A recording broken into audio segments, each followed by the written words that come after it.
Français parlent aux Français.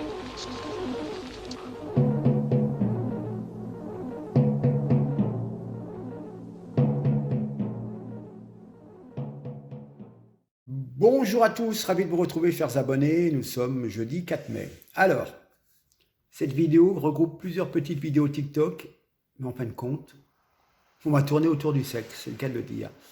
La première, c'est la sexualité des politiques. Et ils sont très loquaces là-dessus.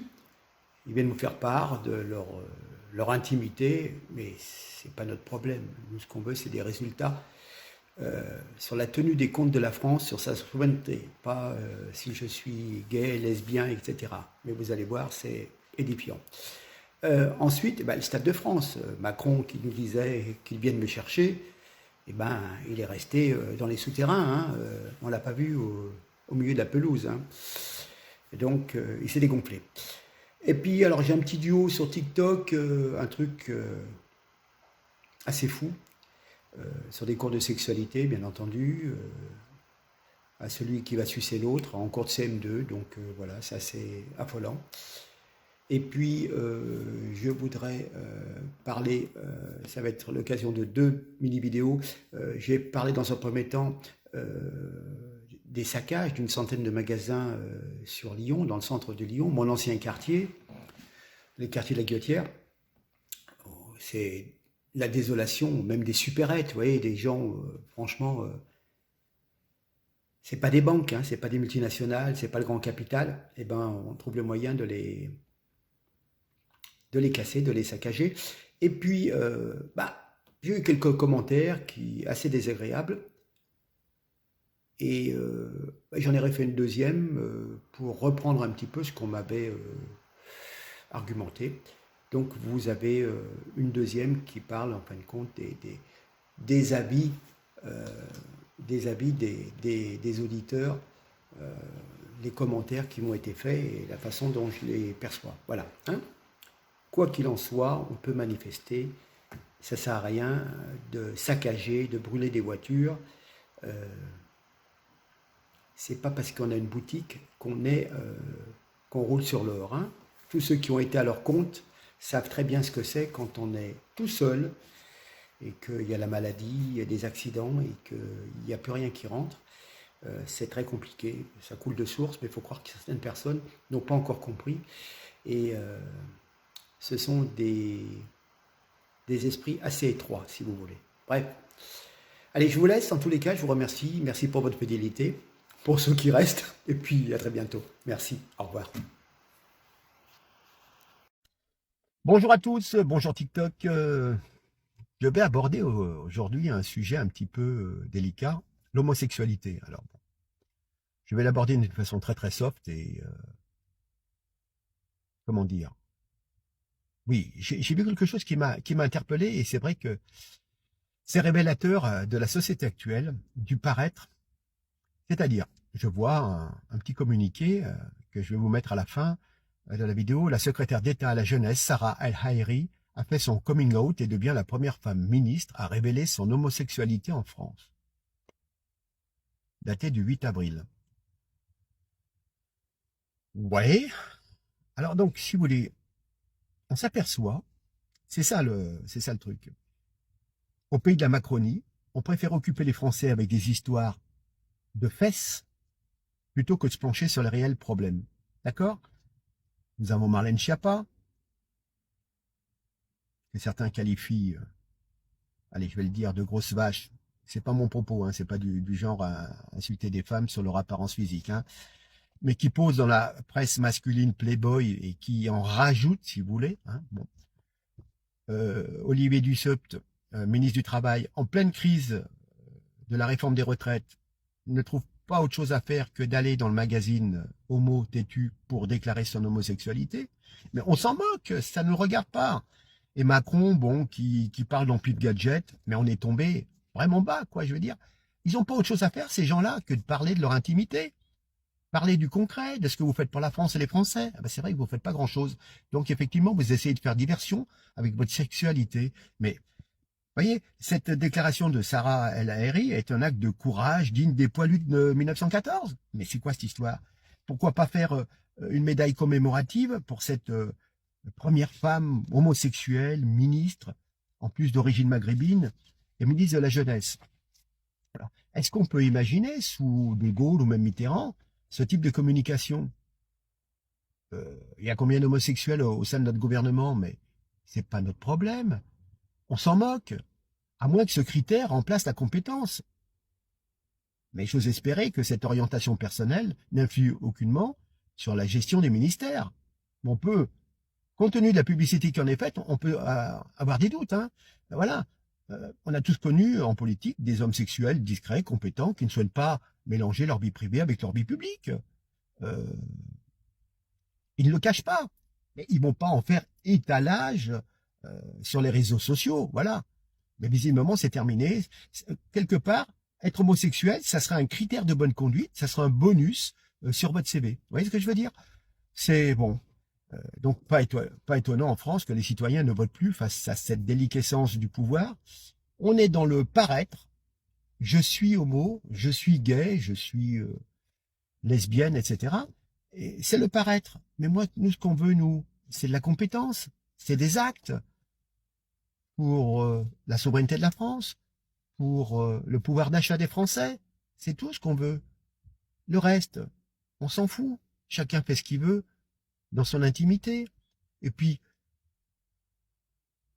on peut très bien être hétérosexuel et après, au cours de sa vie, se retrouver homosexuel ou l'inverse. Je veux dire, tout change. Une étiquette, ça veut rien dire. Il y a tellement de choses qui se passent sur 60, 70 ans, 80 ans d'une vie. Vous voyez, parfois il suffit d'une rencontre pour déclencher quelque chose et la personne va redevenir hétéro ou va devenir homo. Bon, ben voilà.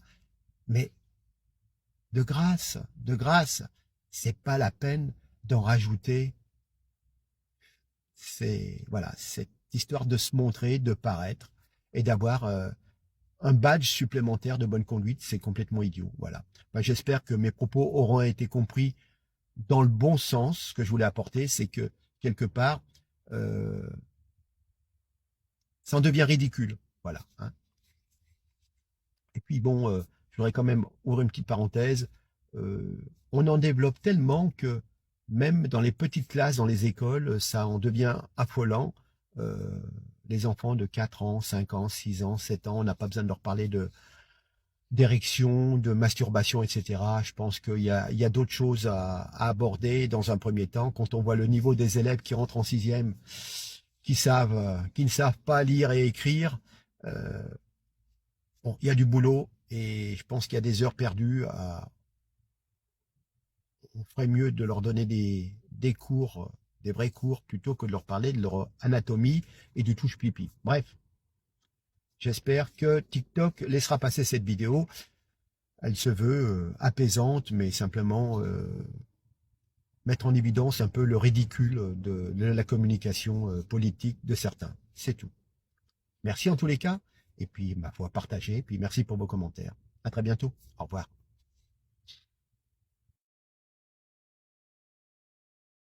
Bonjour à tous. Bonjour TikTok. Ravi de vous retrouver. Bon, nous sommes samedi 29 avril. Finale de la Coupe de France, ils ont modifié le protocole.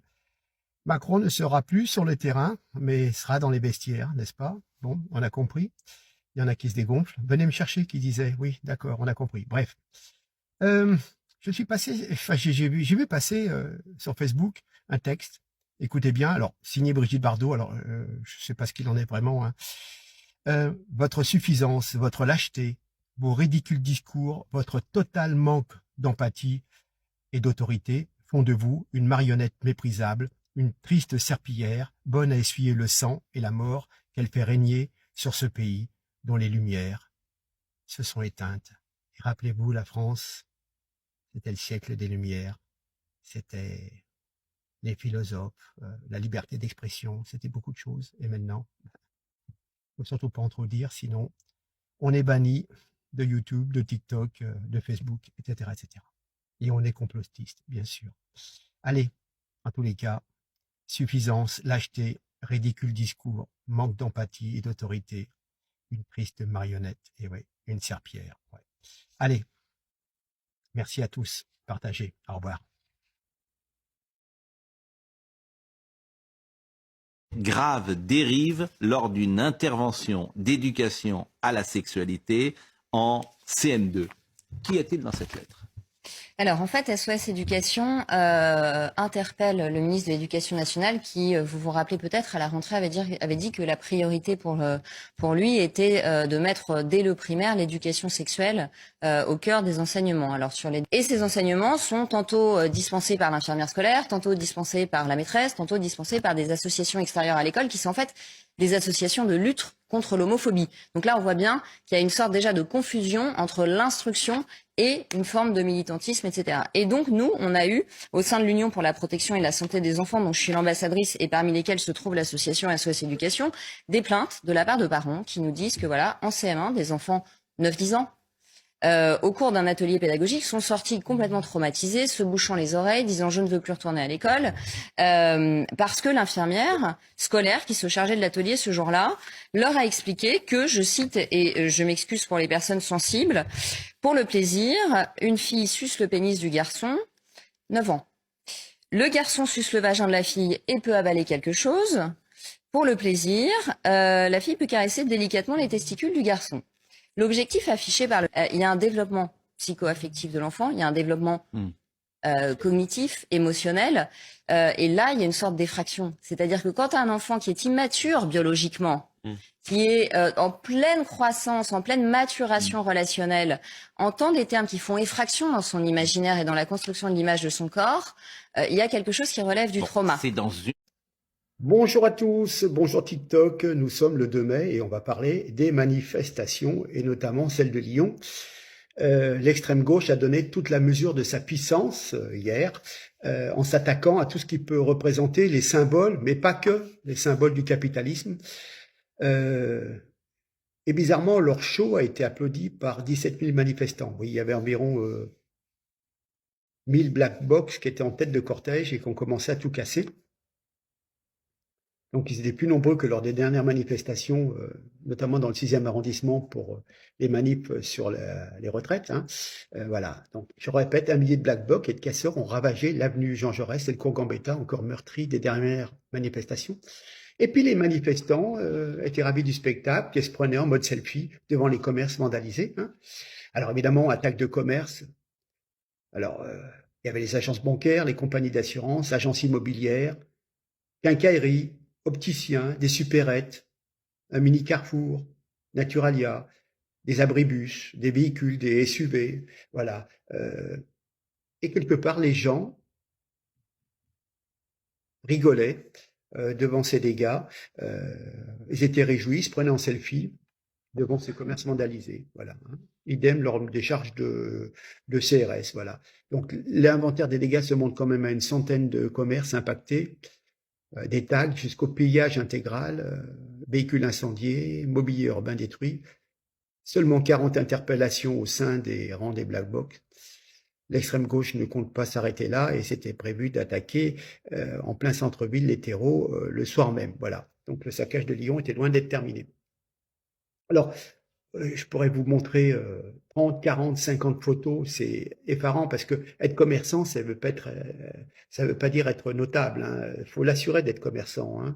On n'a pas le droit de se mettre en arrêt maladie parce que personne n'est là pour vous tenir votre boutique. C'est pas parce que vous avez une enseigne, vous êtes parfois franchisé. Alors, je vais juste vous montrer le ridicule de la situation. Un agent d'assurance, voilà. On va regarder, vous allez comprendre tout de suite. Voilà, une simple agence AXA. Bon, mais c'est pas AXA qui a des sous dedans, c'est l'agent. Alors regardez voir. C'était chouette à l'intérieur. Mais le pire, vous voyez ici, devant le magasin, le vice-président écolo de la métropole et ses copains écolos qui passent devant le commerce sans broncher, sans s'apitoyer sur le sort des commerçants. Voilà. Franchement, voilà. Ce sont des élus de proximité. C'est la métropole de Lyon. Ce monsieur n'en a rien à foutre. D'ailleurs, on reconnaît les écolos, n'est-ce pas, entre leur vélo et leur guenille. Voilà ce qu'on peut dire.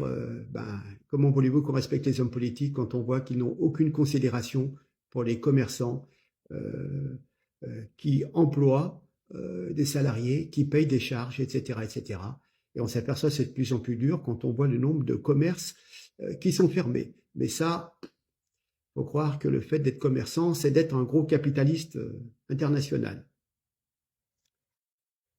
Donc, je continue. Vous avez vu, je suis assez virulent parce que ça me dégoûte quand même. On peut manifester son mécontentement, mais s'attaquer à des commerces, des quincailleries. Au contraire, même des gens qui vendent des accessoires de protection de l'ouvrier. Bref, ça me rappelle mai 68, effectivement. Quand j'étais tout petit, j'habitais à côté de la préfecture du Rhône. Et c'est là, il y avait eu des graves manifestations, des gros dégâts. Et je sais que le lendemain, mon papa m'avait emmené boire, ça piquait encore les yeux, gaz lacrymogène, je me souviens de ça. Voilà. Bon, écoutez, je vais vous mettre une vidéo qui a été prise dans le quartier de la Guillotière. Alors, vous allez voir énormément de gens. Et puis, les gens sont là en mode tourisme. Ouais, des touristes qui se prennent en selfie pour dire j'y étais, quoi, t'as vu, devant. Alors, vous allez voir une ou deux banques de détruites. Ben ça, on a l'habitude. Mais moi, ce qui m'exaspère, c'est pour les commerçants. Ça peut être un fleuriste, ça peut être un marchand de gâteaux. Voilà, on s'aperçoit qu'il y a des gens qui dénigrent ces black box, ces extrêmes gauches, dénigrent tout ce qui peut être. Mais on a besoin de tous les petits commerces. C'est quelque chose. Et voilà, ils savent pas ce que c'est que de pas pouvoir se payer à la fin du mois parce qu'on n'a pas fait le chiffre d'affaires et qu'on a le loyer, qu'on a les charges, qu'on a les salaires, etc. Franchement, quand on n'a pas été à son compte, on ne peut pas comprendre ce que c'est que tenir un commerce. Enfin bref, allez, je vous passe une vidéo à la suite et puis on en reparlera. Merci, au revoir.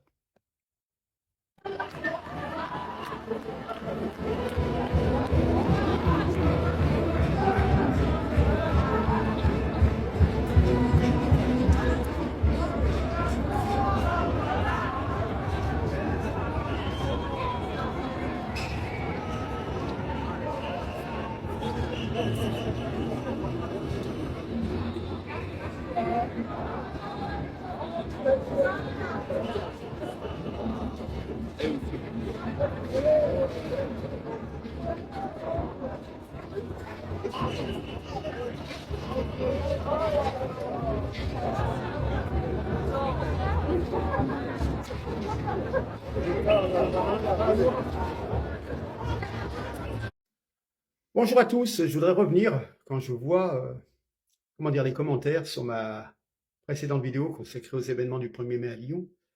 Des gens qui vous écrivent en vous disant que vous racontez des inepties, que c'est des bêtises, que vous racontez n'importe quoi. Enfin bon, il suffit de se balader, de voir. C'est mon ancien quartier, j'y habitais pendant 25 ans, le quartier populaire de la Guillotière, bien connu pour ses migrants d'ailleurs, qui squattent devant toutes les allées pour vendre de la drogue et pour agresser les gens. Mais bon, bref, je voudrais quand même rappeler, vous allez voir une vidéo de TF1. Voilà, je veux dire, franchement, aller dans des commerces, sortir la photocopieuse, la brûler, faire un peu de joie, s'amuser à vandaliser, c'est un défoulement. Je m'aperçois qu'en fin de compte, il y a des gens qui font ça, c'est des bandes organisées, c'est des black box, et puis il y a d'autres personnes qui se laissent tenter, c'est un défouloir, vous voyez. J'avais un commentaire sur ma page Facebook qui disait, j'ai vu des gens tout gentillets, tout souriants et tout, et puis à un moment, quand ils voient que ça commence à merder, ils enfilent la cagoule, et puis ils se mêlent aux autres, et puis ils viennent piller, récupérer des trucs, on ne sait jamais... Voilà. Donc, c'est très très grave. Et puis alors évidemment, bien entendu, on peut toujours se poser la question, si le gouvernement ne laisse pas faire pour pouvoir dire, nous sommes l'ordre, et regardez, tous ceux qui sont contre la réforme des retraites sont des méchants anarchistes qui cassent tout et tout. Et du coup, c'est un truc pour se mettre les gens qui ont un petit peu la trouille des événements, pour se les mettre du côté de Macron. On est bien entendu, il y a une partie de manipulation, hein. Mais bon, je pense qu'on peut quand même manifester, être très très virulent. Enfin, moi, je le suis depuis des années. Les gens s'imaginent que que j'ai voté Macron. Ça fait au moins 6 ou 7 ans, il suffit de regarder sur ma page Facebook, que je me bats contre ce système. Je savais très bien que c'était un mondialiste, un banquier pour une Europe supranationale qui vous coupe toute souveraineté. Il y a pas de problème là-dessus, hein. J'ai de leçons à recevoir de personne, bien entendu. Voilà, alors je vous laisse avec cette vidéo. Oui, un assureur, il doit être bien assuré, mais pensez à tous les dossiers qui ont brûlé et des choses comme ça. Je veux dire, oui, on peut être bien assuré. Vous aussi, votre voiture, si elle brûle, vous allez être content. Vous dites, oh, bah, je vais toucher l'assurance. Ah non, ça vous arrange pas trop. Ah oui, d'accord. Oui, mais parce que on a beau être assuré, bien assuré, on perd toujours quelque chose. L'énergie, le temps, aller faire une déclaration à son assurance, qui trouve toujours le moyen de pas tout rembourser, faire une déclaration à la police, dire tout ce qui a été abîmé, voler les dossiers, etc. Bon, moi j'ai subi un cambriolage, je sais très bien que il y a des choses qu'on oublie et que, en fin de compte, on est remboursé. Si on est remboursé déjà à 50% de la valeur, voilà, c'est tout. Bref, alors je ne me réjouis pas du désastre et du saccage, même si c'est une banque, au pire, et même si c'est un agent d'assurance, même si c'est une supérette, et encore moins quand c'est un commerçant indépendant qui parfois a du mal à se sortir un SMIC parce que voilà, il y a une crise du commerce et les commerces traditionnels sont très impactés, c'est tout, il faut le savoir. Regardez dans les centres commerciaux, il y a de plus en plus de surfaces de vente qui sont libres, où vous avez des grandes enseignes qui sont parties. Voilà, c'est la réalité. C'est pas, je suis pas un défenseur du grand capital ni des nantis, mais c'est une constatation. Quand on est dans la vie active, qu'on a travaillé, qu'on est observateur, on sait comment ça se passe. Enfin bref, je vais pas m'éterniser. Je vous ai rajouté la petite vidéo de TF1 pour avoir un petit peu plus d'images, parce qu'il faut croire que je raconte des conneries. Donc, vous allez voir par vous-même, hein, d'accord? Allez, merci, à très bientôt. Au revoir.